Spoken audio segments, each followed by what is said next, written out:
ബീഹാറിൽ ഇടിമിന്നലേറ്റ് 13 പേർ മരിച്ചു. 4 ജില്ലകളിലായാണ് മരണം റിപ്പോർട്ട് ചെയ്തിരിക്കുന്നത്. ഇന്ന് രാവിലെ ഉണ്ടായ അതിശക്തമായ മഴയിൽ കനത്ത നാശനഷ്ടവും ഉണ്ടായിട്ടുണ്ട്. അച്യുതൻ ഡൽഹിയിൽ നിന്ന് വിവരങ്ങൾ നൽകാനുണ്ട്. അച്യുതൻ, അതിശക്തമായ മഴയാണോ ഉണ്ടായത്? അതിനോടൊപ്പം ഉണ്ടായിരുന്ന ഇടിമിന്നലിലാണോ 13 പേർ മരിച്ചത്? എന്താണ് സംഭവം? ഗോപികൃഷ്ണൻ, ഞെട്ടിപ്പിക്കുന്ന ഒരു സംഭവമാണ് ബീഹാറിൽ ഉണ്ടായിരിക്കുന്നത്. ഇതിനു മുൻപും ഇത്തരത്തിൽ ഇടിമിന്നലേറ്റുള്ള മരണം കൂടുതലായി റിപ്പോർട്ട് ചെയ്തിട്ടുള്ള സംസ്ഥാനങ്ങളിൽ ഒന്നുകൂടിയാണ് ബീഹാർ.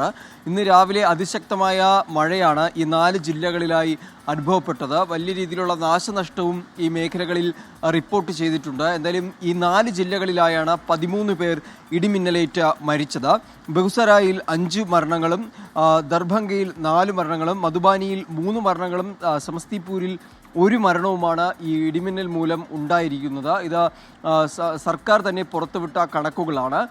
മാത്രമല്ല, ഈ മരിച്ചവരുടെ കുടുംബങ്ങൾക്ക് 4 ലക്ഷം രൂപ ധനസഹായം ബീഹാർ സർക്കാർ ഇതിനോടകം ഇപ്പോൾ പ്രഖ്യാപിച്ചിട്ടുണ്ട്. ഒപ്പം തന്നെ ചില മുൻകരുതൽ നിർദ്ദേശങ്ങൾ കൂടി ഇപ്പോൾ ഭരണകൂടം പുറത്തിറക്കിയിരിക്കുകയാണ്. ഈ ഇടിമിന്നൽ പോലുള്ള സാഹചര്യങ്ങളിൽ പുറത്തേക്ക് ഇറങ്ങരുത് എന്നുള്ളതും, ഈ മരങ്ങളുടെ ചോട്ടിൽ നിൽക്കരുത് എന്നതുൾപ്പെടെയുള്ള നിർദ്ദേശങ്ങൾ നൽകിയിട്ടുണ്ട്. ഇത് മാത്രമല്ല, ഈ 2023 മുതൽ ഈ കാലയളവ് അത്രയും ഈ ഇടിമിന്നൽ പോലുള്ള അപകടങ്ങളിൽ, മഴ മൂലമുള്ള അപകടങ്ങളിൽ 275 പേരാണ് ബീഹാറിൽ മരിച്ചതായുള്ള കണക്കുകൾ. ഇത് സഭയ്ക്ക് മുന്നിൽ ബീഹാർ സർക്കാർ തന്നെ സബ്മിറ്റ് ചെയ്ത അല്ലെങ്കിൽ വച്ച കണക്കുകളാണ്. അങ്ങനെ ഞെട്ടിപ്പിക്കുന്ന കണക്കാണ്, അല്ലെങ്കിൽ ഒരു ഇടിമിന്നലേറ്റുള്ള മരണമാണ് ഇപ്പോൾ ബീഹാറിൽ ഉണ്ടായിരിക്കുന്നത്. ഗോപികൃഷ്ണൻ.